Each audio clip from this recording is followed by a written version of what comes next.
అయితే జనరల్‌గా మనం మిమిక్రీ చేసేటప్పుడు మెయిల్ వాయిసెసే ఎక్కువ చేస్తుంటాం మగవాళ్ళు. అయితే ఫిమేల్ వాయిసెస్ కూడా కొన్ని చేయొచ్చు. వాటిలో ఎక్కువగా మనకి వీలుండే వాయిసెస్ వచ్చేసి, ఒకటి షర్మిల గారి వాయిసు, 2 లక్ష్మీ పార్వతి గారి వాయిస్. ఈ 2 వాయిస్‌లు మనం చేయడానికి అనుకూలంగా ఉంటాయన్నమాట. సపోజ్ ఇప్పుడు షర్మిల గారి వాయిస్ తీసుకుంటే, ఆమె ఎలా మాట్లాడతారు?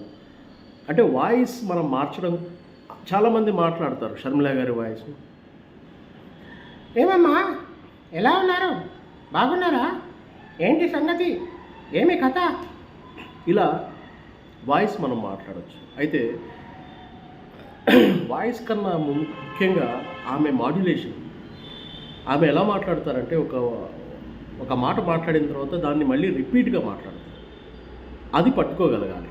అది పట్టుకున్నప్పుడు మీకు చాలామందికి షర్మిల గారి వాయిస్ వస్తది. చాలామంది వాయిస్‌ని పట్టుకోగలుగుతారు. ఎలాగోలా కొంచెం మార్చి ఆ, ఏమి సంగతి? ఏమి కథ? అంటారు. కానీ ఆ మాడ్యులేషన్ ఉంటేనే అప్పుడు ప్రాణం వస్తదనమాట. మనం న్యాయం చేయగలిగిన వాళ్ళం అవుతాం. ఆ రాగం ఎంతవరకు తీస్తుంది? రిపీటెడ్‌గా చెప్తుంటారు. ఇప్పుడు ఒక మాట మాట్లాడిన తర్వాత దాన్ని మళ్ళీ ఆమె రిపీట్ చేస్తూ ఉంటారు. ఇప్పుడు మనం మనం చాలా జాగ్రత్తగా ఉండాలి. ఇప్పుడున్న సమాజంలో చాలామంది దుర్మార్గులు ఉన్నారు. చాలామంది మనల్ని మోసం చేసేవాళ్ళు ఉన్నారు. వాళ్ళందరినీ మనం ఒక కంట కనిపెట్టాలి. ఏమమ్మా, అవునా అవునా కాదా? నేను చెప్పేదానిలో నిజమున్నదా లేదా? అది మీరు ఆలోచించుకోవాలి. అంటే ఆ ఫ్లో ఎలా మాట్లాడుతుంది ఆమె?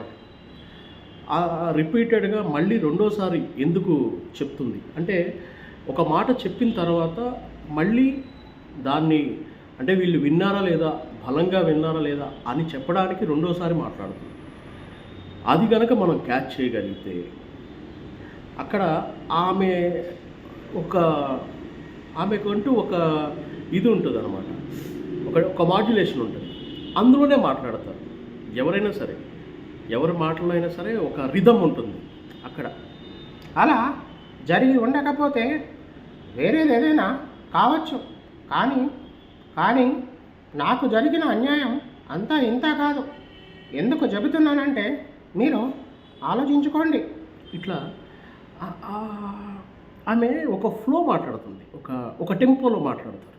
ఆ టెంపోని పట్టుకోవాలి. వాయిస్ మీరు ఎలా చేంజ్ చేస్తారంటే, ఫస్ట్ వాయిస్‌ని మీ వాయిస్ నుంచి లేడీ వాయిస్ లాగా మార్చడానికి ఆ ఆ ఆ ఆ ఆ ఆ ఆ ఆ ఆ ఆ ఏమా ఏమి ఏమి సంగతి? నేనంటే ఈజీగా మార్చేస్తా. వెంటనే సెకండ్స్‌లో మార్చేస్తా. అంటే నా ప్రాక్టీసు అది, నేను ఒక్కసారి ప్రాక్టీస్ హెవీగా చేసిన తర్వాత నేను దాన్ని మైండ్‌లో ఫిక్స్ అయిపోతాను. ఎప్పుడు కావాలంటే అప్పుడు సెకండ్స్‌లో అలాగా టప్‌మని వచ్చేస్తది. వెతుక్కోవాల్సిన అవసరం లేదు. కానీ కొత్తగా ప్రాక్టీస్ చేసే వాళ్ళకి అలా కొంచెం కష్టమే. అయితే మీరేం చేస్తారంటే, ఆమె మాట్లాడిన వీడియోస్ వాయిస్ ఉంటాయి కదా, అవి డౌన్లోడ్ చేసుకొని అవి ప్రాక్టీస్ చేయడానికి ప్రయత్నించండి. ఫస్ట్ ఆఫ్ ఆల్ ఆమె ఏం మాట్లాడింది?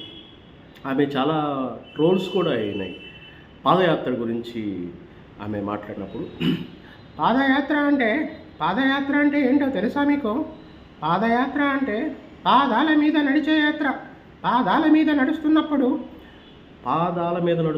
అన్నప్పుడు మామూలు జనరల్గా ఒక్కొక్కళ్ళు పాదయాత్ర అంటారు. పాదయాత్ర అంటది. పాదాల మీద నడుస్తున్నప్పుడు కాళ్ళు నొస్తాయి. పాదాల మీద అంటే దాన్ని హైలైట్ చేస్తున్నారు, చూసారా?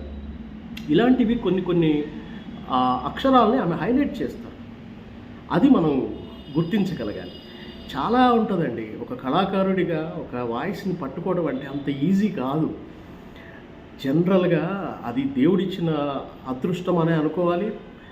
ఆయా వ్యక్తుల ఆలోచన విధానాన్ని బట్టి, ప్రాక్టీస్ చేసే విధానాన్ని బట్టి, వాళ్ళు ఎంతవరకు దాన్ని రిసీవ్ చేసుకుంటున్నారు అనే దాన్ని బట్టి వాళ్ళ పెర్ఫార్మెన్స్ ఉంటుందన్నమాట. అది.